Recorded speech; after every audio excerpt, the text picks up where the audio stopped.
I have a warm spot in my heart for TikTok because I won youth by 34 points. There are those that say that TikTok had something to do with that. A simple app for lip-syncing videos sparks a global revolution, rewriting the rules of entertainment, reshaping culture, and even rattling the halls of government. Mr. Chu, let's cut straight to the chase.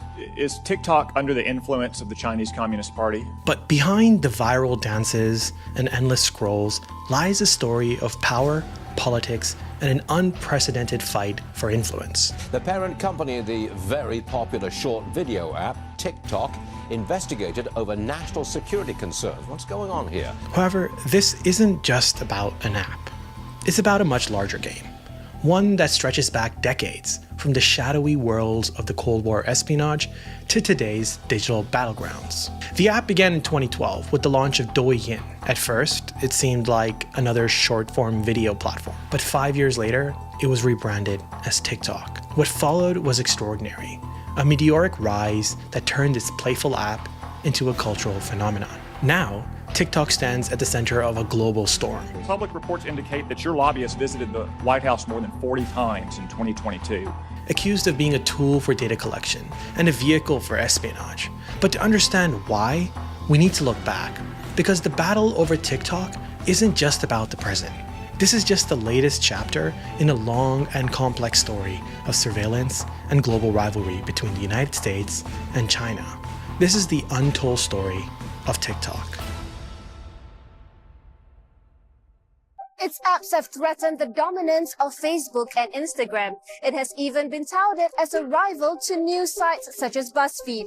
ByteDance is arguably one of the biggest app companies in the world. In 2012, a Chinese startup named ByteDance was launched. ByteDance focused on leveraging AI and machine learning to create highly personalized and engaging content. One of their platforms, Douyin, launched in 2016. Douyin showcases everything from dance moves to makeovers, from overeating to herding sheep.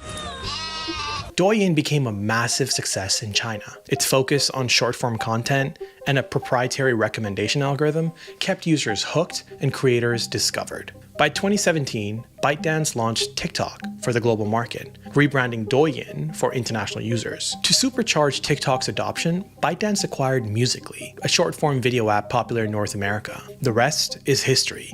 TikTok exploded to over 1 billion users worldwide, becoming a cultural phenomenon. But why is the United States now trying to ban it? We're looking at TikTok. We may be banning TikTok. Isn't this against the freedom of speech and expression? What national security threats do US lawmakers see that make them conclude that TikTok should be banned? But you expect us to believe that you're not under the influence of the Chinese Communist Party? To understand this, we need to look back at the history of the relationship between China and the United States. In the early 20th century, US and China were allies. The First Lady of America greets the First Lady of China. Madame Chiang Kai-shek's visit to the USA is a personal triumph. Joining forces during World War II against Japan. It now remains for you, the present representatives of the American people, to point the way to win the war. But in 1949, this alliance fractured when Mao Zedong's Communist Party defeated Chiang Kai-shek's national forces. In December 1949, Chiang Kai-shek and the nationalist government flee to the independent island of Formosa, 100 miles from the China mainland. Here Chiang waits, vowing to return. The future remains uncertain. Chiang Kai-shek fled to Taiwan while Mao established what we know as today China, or People's Republic of China. In Beiping, Mao Zedong inaugurates the so-called Chinese People's Republic. Initial attempts at diplomacy between the US and China failed due to Mao's Soviet ties and Truman's anti-communist stance. If we all work together to maintain and strengthen our democratic ideals, communism will never be a serious threat to our American way of life. The Cold War was in full swing, and the US policy was firmly anti-communist. By the 1960s, tensions between China and the Soviet Union began to rise. They fell out with one another. Comrade Kim, what about this conflict between Russia and China? China's ambition to lead global revolutions clashed with the idea of Soviet dominance. This opened a door for US to re-establish influence with China. They saw USSR as a much bigger threat. All of this began during President Nixon's time and his historic visit to China in 1972. China's Mao Zedong and Richard Nixon forge a new era with one handshake. Their hour-long discussion was a leap into the unknown after decades of hostility. But under the layer, there was also a deep mistrust. Espionage thrived during this time. In the 1980s, Chinese operatives targeted US defense contractors like Boeing and Lockheed Martin, often using exchange students, researchers, or business representatives to gain access to sensitive information, which would then be shared with the CCP, the Chinese Communist Party. We decided to focus on Chi Mak and his wife Rebecca because all of the indicators that worked narrowed it down to Chi Mak. He was the one who had access to the information that was being leaked to China. By the 2000s, espionage shifted from physical theft of documents and information to hacking, surveillance, and data collection. Chinese hackers infiltrated major corporations like in Operation Aurora, targeting Google, Adobe to steal IP, source code, and even track Chinese human rights activists.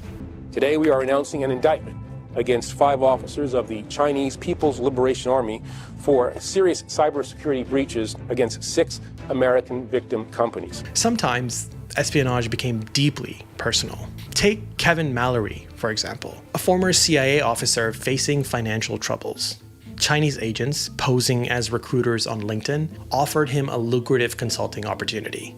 They built trust, and Mallory began selling classified information using encrypted communication. This is what espionage looks like.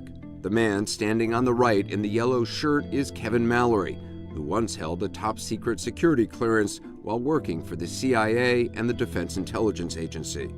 Footage from a surveillance camera at a Virginia FedEx store in April last year caught him as he prepared to hand a clerk stacks of classified documents to be scanned onto an SD card. They leveraged his financial situation against him, all because they knew that he was searching for a job. He was searching for money. So by 2018, he was caught and sentenced to 20 years in prison. These tactics highlight a chilling truth. Espionage has evolved, but its goals remain the same: stealing secrets and gaining influence. The truth is, banning TikTok won't stop espionage. I mean, the Chinese were doing that with American companies. But it's undeniable that the app could make it easier. TikTok collects vast amounts of personalized data, tracking user behavior, preferences, and even biometrics. Its algorithm isn't just addictive, it's highly revealing. Furthermore, ByteDance, which is TikTok's parent company, is headquartered in China and is subject to Chinese law, including the national intelligence law, which compels companies to cooperate with state intelligence work. You're familiar with China's 2017 national intelligence law, which states, quote, all organizations and citizens shall support, assist, and cooperate with national intelligence efforts in accordance with the law and shall protect national intelligence work secrets they are aware of. Yes, I'm familiar with this. This is where TikTok's seemingly innocent dances and trends take on a darker tone. It's likely the latest tool in a decades-long game of espionage and influence between global superpowers. And while its founders and CEO may be well-meaning, the ultimate fate of TikTok lies beyond their control. Let me ask you, have you or anyone else at TikTok communicated with or coordinated with the Biden administration, the Biden campaign, or the Democratic National Committee to influence the flow of information on your platform? Recently, Donald Trump announced that he wanted to delay the banning of TikTok. And as of today, TikTok is back.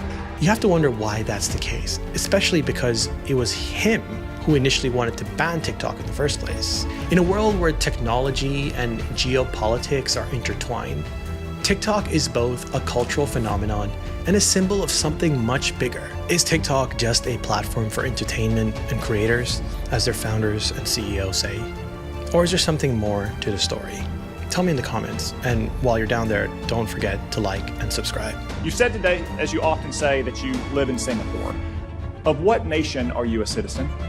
Singapore. Are you a citizen of any other nation? No, Senator. Have you ever applied for Chinese citizenship? Senator, I served my nation in Singapore. No, I did not. Have you ever been a member of the Chinese Communist Party? Senator, I'm Singaporean. No. Have you ever been associated or affiliated with the Chinese Communist Party? No, Senator. Again, Okay. I'm Singaporean.